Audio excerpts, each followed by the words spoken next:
supported this project. Oh, okay. What happened in South Africa?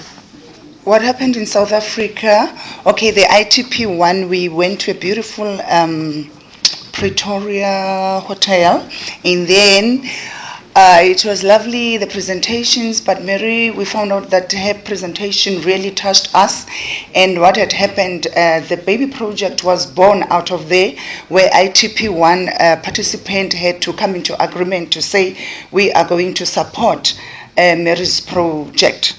So since then, 2006 to date, the ITP1 is helping with the Safe Motherhood project of Malawi.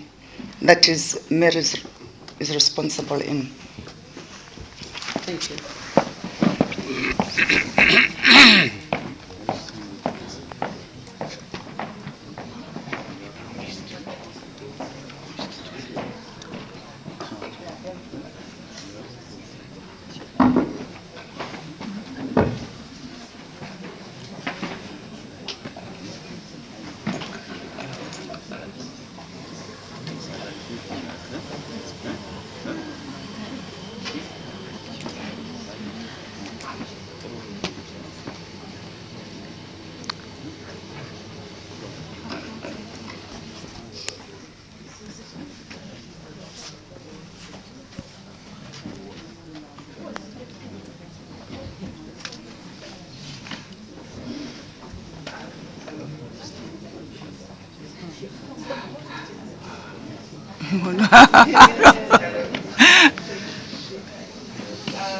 Good morning, everybody.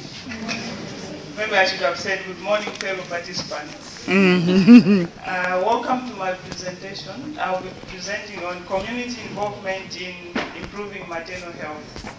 I think just a small background, you all know that Malawi is one of the countries with high maternal mortality rate. So we really need different interventions to reduce or to address our problem. This is in the southern part of Malawi. It's a community-based safe motherhood program that I'm coordinating through the College of Medicine. We have used different approaches. As Yeka was talking this morning, what we are focused on especially is the bottom-up approach.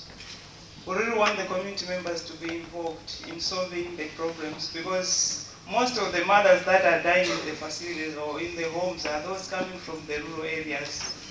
So we want them to participate as well. We have used building on the available and applicable resources in these particular communities. We are also using community involvement, community empowerment, and male involvement. But in all the steps of the project, we use participatory approaches. They really have to participate. We have designed or implemented our program in line with the Malawi SRH policy number 3 and 4, which says interventions should be participatory so that they address the needs of men, women, and young people, and they should also be culturally accepted. So the community members are supposed to be given skills on how to identify problems and how to identify solutions. When I was implementing my change project, we had distributed bicycle ambulances. These were applicable resources in this community because it's a community where vehicles are not available or are very expensive. So at least a bicycle ambulance could save these mothers to take them from the village to the health facilities. It was applicable in this community. We also implemented a community-based maternal death audit where community members were participating in identifying what were the surrounding issues to this maternal death that had occurred and what is it that we can do to improve or to further or to prevent a future similar maternal death. So these two interventions promoted male involvement and community participation. I just want to talk about the bicycle ambulance and how the community members have been involved. On the original side, those were the first bicycle ambulances that we had provided to these communities. And they were designed by the communities because the real first bicycle ambulances, community members equated them with the stretchers in the hospitals which carry dead bodies from the mortuary. So there was that resistance to use them. And when we had involved the community members to design the bicycle ambulance, they modified it a bit. There was a carrier, so then they used them because they felt this is different from those in the hospitals. And here you see Nikki when she came to Malawi visiting the project. She was on a bicycle ambulance as well. And when we had evaluated the initiative, that's when we have come up with the improved design. In this one, the community members still said, yes, it is okay, but we need a shade. We need shields so that mothers cannot fall off the bicycle ambulance. Though none had fallen off, but they just wanted to improve it. So these are the ones that we are providing now. Who were late? Karen said the 3 delays. With the bicycle ambulance initiative, we are really working on the first and second delay. And you see in the rural areas, the first delay, according to the DEO's module, is delay in decision making. And the second delay is delay in traveling to facilities. Now, when we went to the community, we heard the voices of the community members. Why delaying in decision making when they know that when they arrive at the hospital late, they will die? Then they said the issue is not just decision making, but what takes us into deciding when to go to the facility. So these were like, first they had to see how serious the mother is and who can take them to the hospital. How many people should be involved? How do they carry this patient? So with a bicycle ambulance, it has solved those issues. And really, the bicycle ambulance improves referral system from the village to the nearest health facility.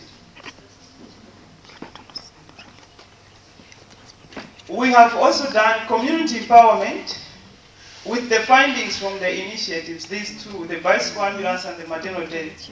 Communities, we give feedback to the community members on whatever we are achieving, and the community leaders, they feel the ownership, they feel the part and parcel of the project.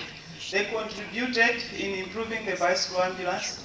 They are participating in taking mothers to the health facility, and when they are having good results, they really feel they have been part of the process, and they are ready to work with us and to make sure that they are achieving even more with the program. So we have always disseminated our findings maybe on quarterly and yearly basis to the community members.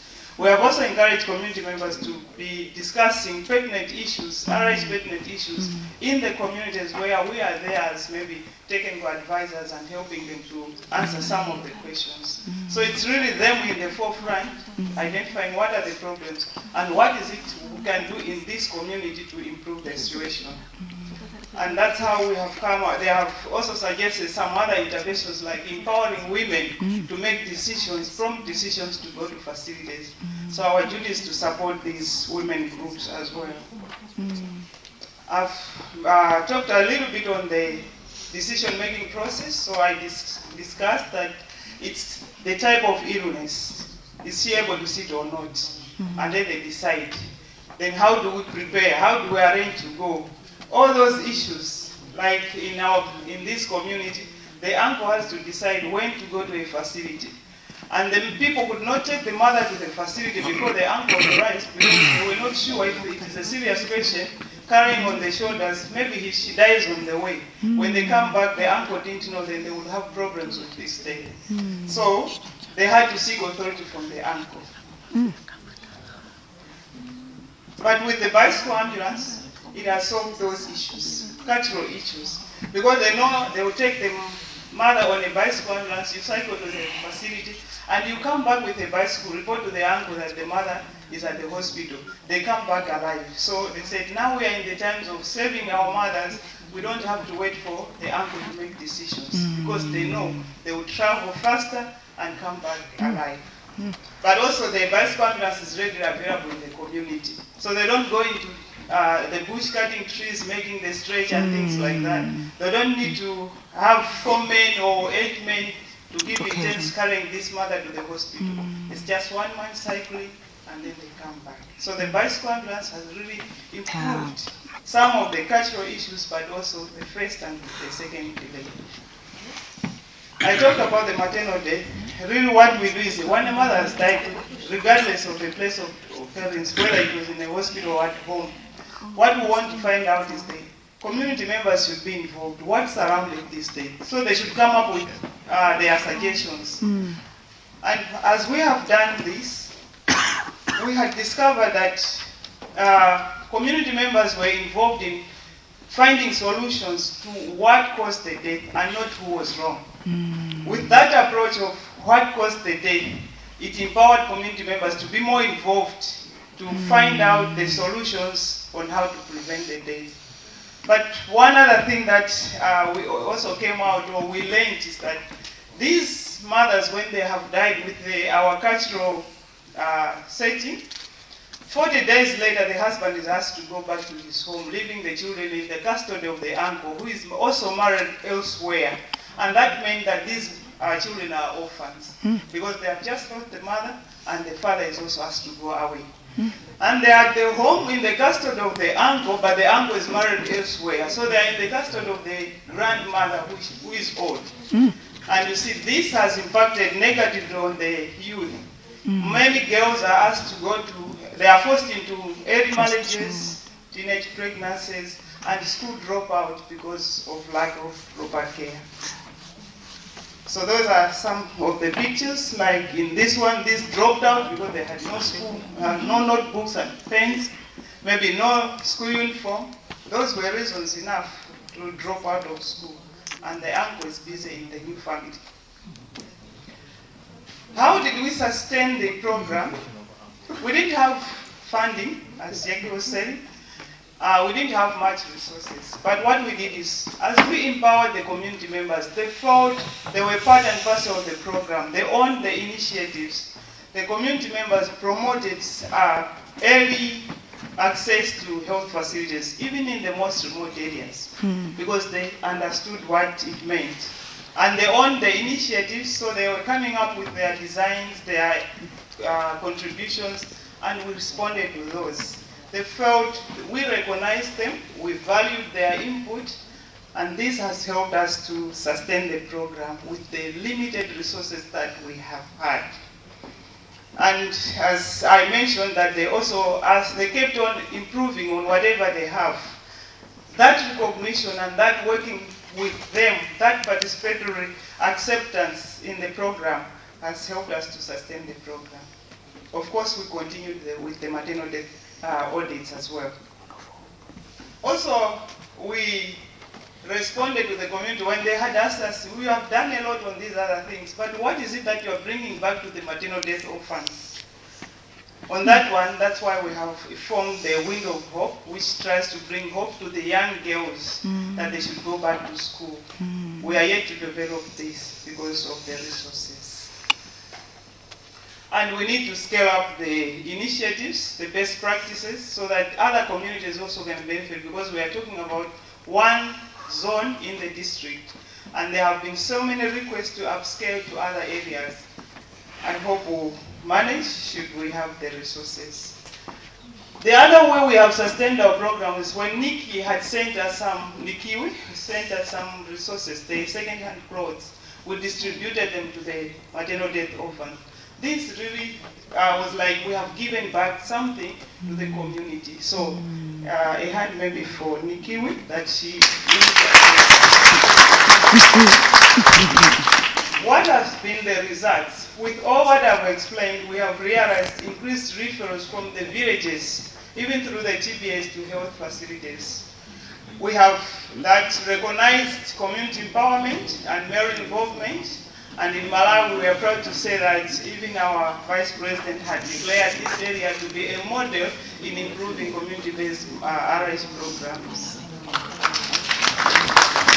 We have also realized increased deliveries in health facilities, and we have reduced number of maternal deaths. When we were just starting the program, if I give raw data, there were 19 deaths in this community.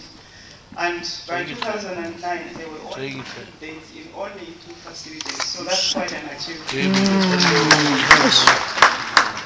What should be our next step? Oh, should be We the feel we change really need yes. to respond to the request from the community where we have learned that there is an impact, a positive impact. Like they have asked us to support them with the maternal death basic support so that they go back to school and improve the community. We are supposed to continue maybe documenting on our best practices and share them out. We have also, we are part of the program in the College of Medicine, where the young doctors are also being trained on how they can approach the communities in maternal health modules. We are supposed to initiate maybe youth corners where young people can come instead of being forced into marriage, but maybe they can be helped by their fellow young people and continue with education. We need to develop the foundation that we have just initiated.